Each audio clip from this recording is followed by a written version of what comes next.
Good day, all. Ira Epstein of Linn Associates with your agriculture update, and this is for Tuesday. And we're now at the 12th of February, 2019. We're getting on to 2:30 p.m. Central Standard Time. Well, an update today. Now, part of the reason that the grains are coming up is not only that the dollar's down a bit today, but remember, the U.S.-Chinese trade talks are on.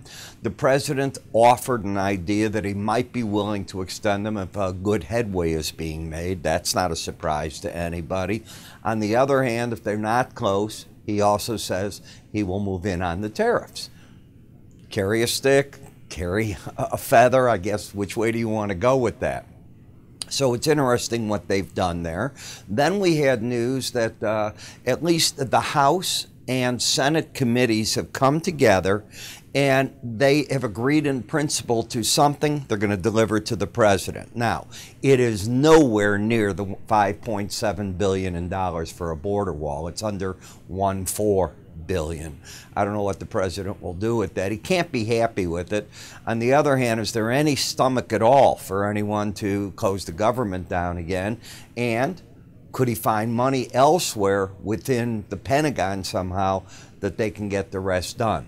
Another thing, he can't use concrete. It's going to be a steel barrier. Okay, so when looking at this, the bean market obviously would go up on news that things that are good in China are taking place between trade, and you came back up today. You're up for the week about 3 cents at this point. What's important to me is that you laid a trap for the bears. At least that's how I view it. We had an outside day down yesterday. The definition of an outside day is that you've taken out the previous day's high and low. Down means you closed lower for the day. My rule is that you should not take out that high of that day for the next 2 trading sessions. If you do, I call that a bear trap because the market was trying to come down, and that's what happened here. And unless this low now is taken out, the odds favor the market will try to make a move to the closest moving average above it or a Bollinger Band. Fairly simple. When we take a look at the swing line, you can see how you took it out here. Now you've got that higher high, so I have to move my arrows back from here to these 2 arrows pointing down. It is still not pointing to the upside. To break the trend completely, you've got to take out 922.5.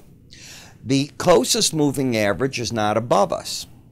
Therefore, it's the Bollinger Band that could be the target, which in this case comes out at 926. So the market seems to be playing around right here. It did go down. Take a look at the low today, 905.5. Take a look at the Bollinger Band bottom, 905.25. Got down there, couldn't go anywhere, and when the news came out that things in China were at least getting closer from what the president said, the market got a bounce in it. In terms of momentum, the market had been oversold, and you get to see that yesterday, and I had mentioned that. Would the market reach the lower Bollinger Band? It did. It jumped up, but it did, and market's moving away from being oversold. That puts the possibility of resistance up here, and we could just spin around that 18-day average for a bit. When we get to the meal market, a little clearer chart of what's going on. First thing, you had an embedded reading. Embedded means that the slow stochastics were staying with both numbers that make it up, called a K and a D line. The K is the blue line. Both were going sideways under 20. When you lose that, it's often a sign that price and the 18-day average want to make a run back at each other. And that's what I think is going on now. In addition, you took out this 308.25. So what the market did, and I think you'd agree without today's action, we had gone down to these Bollinger Bands. We couldn't really get too far. We made intraday lows, but we weren't settling very far out of it. And then we started coming back today to the upside. I would expect to see resistance at that 18-day average. At the same time, when you lost the embedded reading yesterday in the soybean oil, I'm pretty sure that I would have said I'm now expecting price and the 18-day average to make a run at each other. They're certainly in the midst of doing that. So I'm viewing that way. I don't see a trend here. I have a lower low and a higher high, a market that's now overbought. In the corn market, let's go back to yesterday. Market went to an extreme to the lower Bollinger Band, closed 372 3/4, just under the lower band. If you get a rally, I would expect the resistance back into the possibility of the 18-day average of closes, that number I call the line in the sand. And by the way, look at how often you're hitting that number. It's almost every day. You were pretty far away from it yesterday. Guess what? You came right back to it today. Are we trending? No. The market has just got a pretty broad swath here, but it's not trending. In the wheat market, the wheat has to make a decision tomorrow. Does it take out the high here of 522 1/4 and negate this downtrend that's trying to get going, or does it roll over from the 18-day average and do another probe to the downside? Tomorrow's an important day. I think the bears are defending their position right here. In the sugar market today, let's just take a look at this. It had lower highs, lower lows yesterday. The resistance was the 1280 level. If you take out the 1285 level, you negate the downtrend. It's just what happened. So again, we're stuck at the 18-day average. We're not following through downside or upside. It's frustrating. Now, momentum did pick up today, giving the market a bit of an edge because that's up, and the market on the settlement was at 1285 over the 18-day average. That puts resistance of the 1309 level there, but if it's been doing what it is, it just doesn't seem to move away from that 18-day average. In the coffee market, you went down to the lower Bollinger Band yesterday and you stopped right there. You weren't able to go anywhere. You certainly didn't push the band out, and you've oversold at this point. The bears have control of the market. The trend is down, but it is very oversold. In the cocoa market, the market is trying to give the bulls a reason to get this market to try to give a bit of a rally.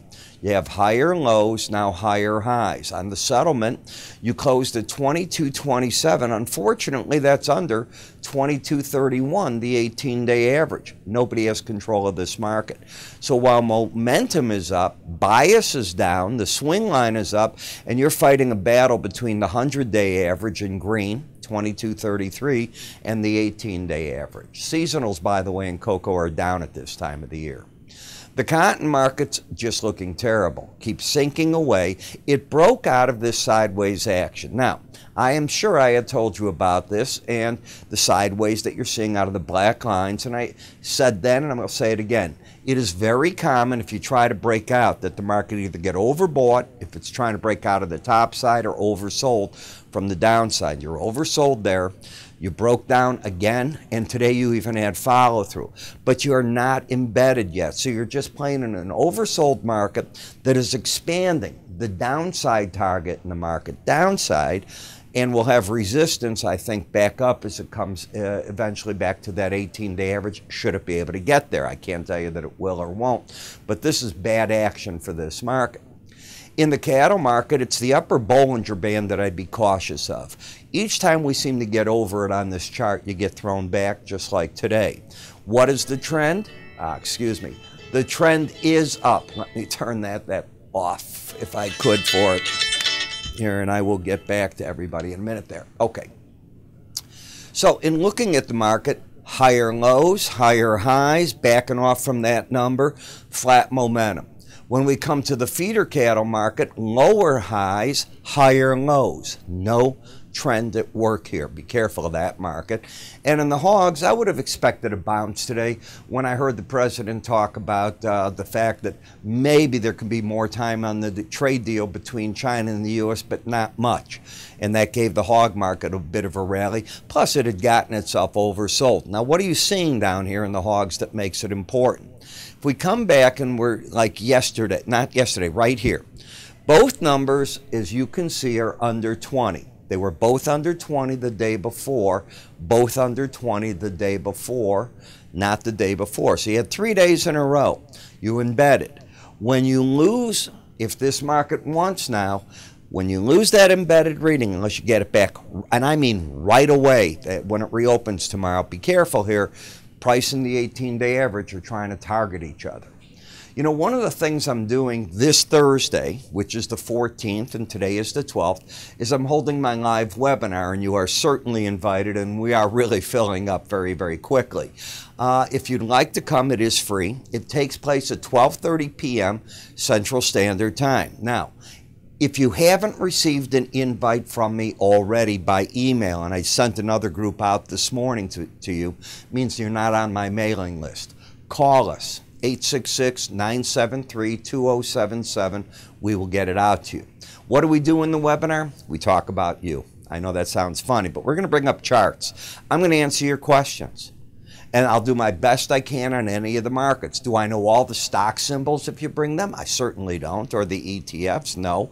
But if you have them, we'll throw them into the chart. Futures, I'll do a pretty good job with. Done this a pretty long time. We'll talk strategies. We'll talk some of the indicators, what's going on and what we see. It's an important week with the Chinese trade deals happening. We'll know a lot more if the president's taking the monies that were offered him today, and we'll see how this all plays out in the markets.